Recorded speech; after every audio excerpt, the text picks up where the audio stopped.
تلاش شیرعلی که میخواست برای خود داروی ضروری را پیدا کند به نتیجه انجام یافت.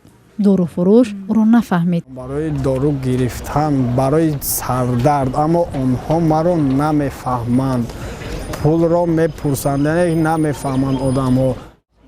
چون معیوبان زیادند که با مشکل معاشرت قریب هر وقت دوچار می‌آیند. زبان ایما و اشاره شیرعلی برای اکثریت در راه بازار و مؤسسه های دیگر نافهم است. از این رو اذیت میکشد. در بانک باشد و تماما نمیدانند که من چی میخواهم.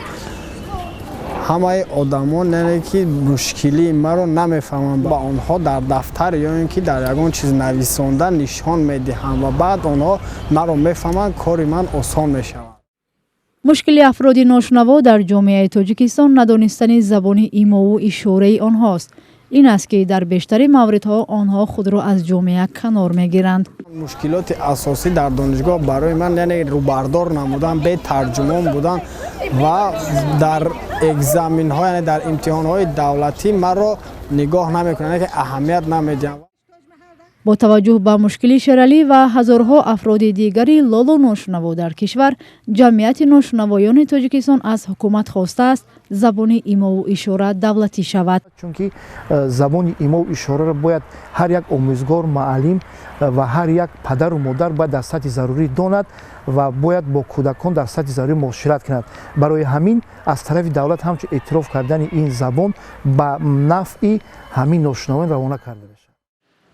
مسئولین تشکیلات ناشنوایان میگویند با دولتی شدن زبان ایما و اشاره مشکل دیگری افراد محروم از شنوایی هم حل خواهد شد.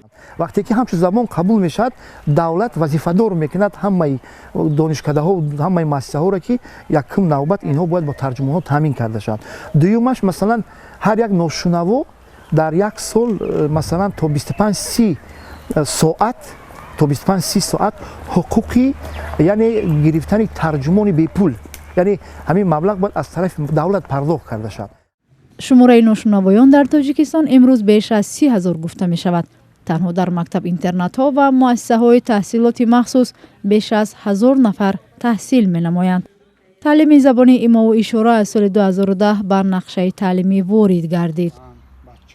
در کمیته زبان و اصطلاحات میگویند مقام دولتی دادن به زبان ایما و اشاره ضرورت ندارد، اما با راه دیگر میتوان مشکل ناشنوایان را حل کرد. قانون جمهوری تاجیکستان درباره حفظ معیوبان نیز گفته شده است که زبان ایما و اشاره گویم براه مانده می شود، ولی کدام زبان با کدام زبان هنوز معین نیست. همین رو ما خواستیم در قانون جمهوری تاجیکستان درباره زبان دولتی جمهوری تاجیکستان معین سازیم. بیشتر افراد ناشنوا امید دارند که این زبان ایما و اشاره رسمی می شود و با همین دیوار نافهمی بین این قشر و باقی جامعه برطرف خواهد شد.